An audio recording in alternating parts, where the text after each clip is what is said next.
tornado, the dead weather came together rather quickly and has done a lot of musical damage in a remarkably short time. That's due to the collective energy and individual talent of its members. Dean Fertitta of the Californian alternative metal group Queens of the Stone Age on guitar, Alison Mosshart of the UK-based alt-punk band The Kills on lead vocals, Jack Lawrence of the Grammy-nominated rock supergroup The Raconteurs on bass, and his bandmate from The Raconteurs, the hardest working man in rock business, Jack White of the White Stripes on drums.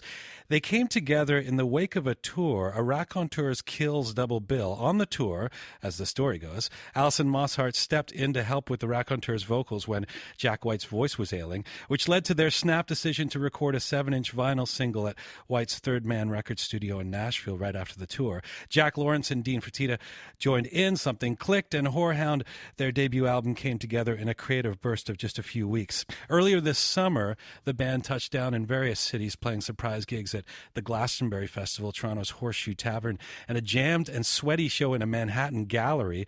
Whorehound was released on July 13th to overwhelming critical acclaim, and the Dead Weather are now on a full-fledged concert tour, and Jack White and Alison Mosshart are with me now in Studio Q. Hello, you two. Hello. Nice to see you.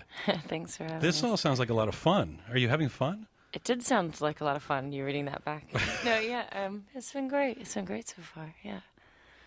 Apparently this all started when the two of you decided to record Our Friends Electric by Gary Newman after the tour finished. Why that song? It was just sort of a random choice. It was a good song that none of us had any attachment to, and we thought it'd be good to have something that nobody was close to, that if we want to try something different and see what we did with that. Jack, I've heard that you often start new sessions with a cover song. Why is that? I think it's just it gets everybody sort of clear-headed. It clears the palate, cleanses the palate or whatever. It's just it makes everyone sort of rethink what they thought they were bringing to the idea, the project, or whatever it is, a recording session. It shakes everything up and makes people attack it in a different way, and it's good to just sort of pick something from far away from anybody, and see what you can do. And you with figured Gary Newman was fair territory. It's like Geneva. It's like a balanced. Geneva. I love that song. I always have. I used to listen to the 45 a lot, but 2000, 2001 sort of neighborhood. I used to listen to that record a lot, and I don't know. Just thought that just popped into my head. I said, "What do you guys think of this one? Let's try it." So, Alison, this recording happened pretty quickly. I mean, what was it like to be in the studio for a couple of weeks and pop out this record? It was exciting. I mean, it's thrilling, really, to get to work that fast. There was never a plan, I was supposed to be there for a week, maybe, and I just kept on changing my flight and staying and working, I guess, because it was going so well. When was the point that it went from a lark or we're having fun to actually, I think we're recording an album here? I don't know. I mean, we probably realized we'd recorded an album like a day before we'd finished it. It just kept the idea just sort of kept changing. We're going to do the 7-inch, and then, we've got too much for a 7-inch, now we'll do an EP, and then maybe we just shouldn't stop. But no intent, right? You weren't a band yet. Not really, no. I mean, no. And nobody brought any songs to the recording either, so they were all written there in the room with all four of us there. Well, and musically, it sounds like, it all sounds pretty effortless, this record, and it does sound like a jam at times. Did the songs come out of jams? Is that what was you four just playing in the studio, and then it was the way Talking Heads used to make records? Then, okay, let's put some lyrics on top of this? I might have done a disservice to the music to try to perfect it and make it a little more clean or whatever. It was, there's not that much going on nowadays. There's a lot of Pro Tools recording going on in music today, so you don't hear too much of reality or things really happening in a room. You hear sort of a fixed version of what really happened. Right.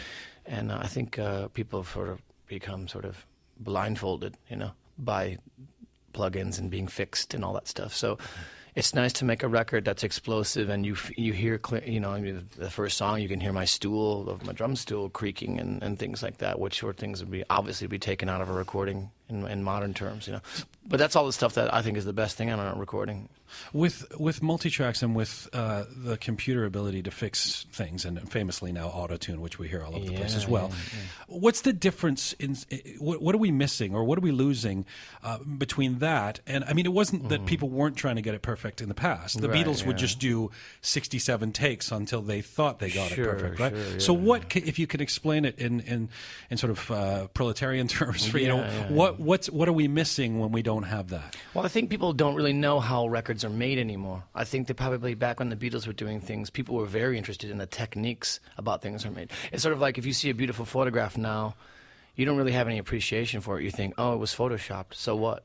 You know what I mean? But if in the 1950s, if someone took an incredible photograph, or Ansel Adams or something like that, you'd say, oh, unbelievable. What techniques was he using? You know, what kind of film plate or whatever.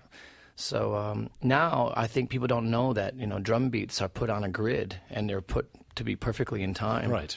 Exactly. The time signature and the snare drum and the kick drum are supposed to land exactly on this grid so that they're this attempt at perfection. And you lament that?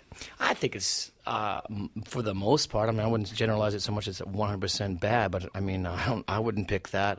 You know what I mean? And I don't think if people knew that that's what was happening in the music that they love, you know, that they would pick that over recording it live and hearing a more soulful version of it's just cold, yeah. You kind of miss, you lose that thing that human beings can relate to. You know, you hear music that's just recorded, somebody playing it, not messed with. Yeah. I think you have an immediate relationship with it. Even if you don't know technologically how that happened or didn't happen, you can feel it. There's just something, yeah. I think you can feel it. I mean, everyone can argue it, but I think that you probably relate to it better than if you hear something on a grid that's kind of almost humanly impossible. Jack, you weren't just involved in the production end, and you're mostly at the drums with the Dead Weather. This is where you started when you were 19, playing with Goober and the Peace. Why did you decide to return to the drums with the Dead Weather? It's an incredible challenge, you know, and especially going out and playing live now. It started as a production challenge, but now it's become a touring and performance challenge. You know, I mean, these guys have like 15 years on me on their respective instruments and roles, and I haven't done this for 15 years. So I have a lot of catching up to do, and there's a lot of challenges I've given myself. I've set myself up weird on stage. I'm making it as hard as possible. Why are you making it so hard? I think it's just that's my job. Fun. You know?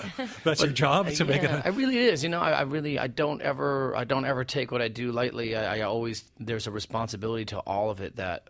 It's not my job to make it easier on me and make the guitar brand new and perfectly in tune or the drum set easily playable. I want to make it harder. And so, what's the hard part? You're obviously a good drummer. What is it? I mean, well, I think there's a structure to. I mean, if a drummer misses something, everybody notices it. If a guitar player misses a note, you don't really notice it. You know, I have that challenge, and then I've got just the challenge of those kind of chops to go out in front of people every night and not having done this for a number of years on stage. You know, and singing and playing? Yeah, and singing and playing the drums at the same time, which any musician will tell you it's not the easiest thing in the world to do. But I like every one of these challenges. It's exactly what I want. What do you make of this discrepancy? I was reading the reviews of you guys playing, and people always talking about the discrepancy between what you're like in person, which is sort of shy and not entirely outspoken, and then what you're like on stage, which is somebody who's just taking over the stage that you can't take your eyes off of. There's a comment on RollingStone.com about an audience member in New York saying she is sex. Well, what do you make of all the attention that's paid to this discrepancy between your onstage persona and your offstage personality? I can disagree with some of this stuff. She's quite vicious in the daytime. I am. No. Oh, no, I think I'm doing my job then. I think that, I mean, it's performance, isn't it?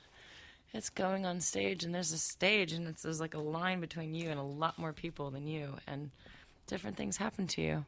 I hope. I mean, it would be so boring if I just went up there and drank a Starbucks and did nothing. And I was like, she's exactly the same. Right. That's who you are? That's who you are in regular life? You drink a Starbucks and do nothing? No, I do stuff. But do you do stuff? I do stuff.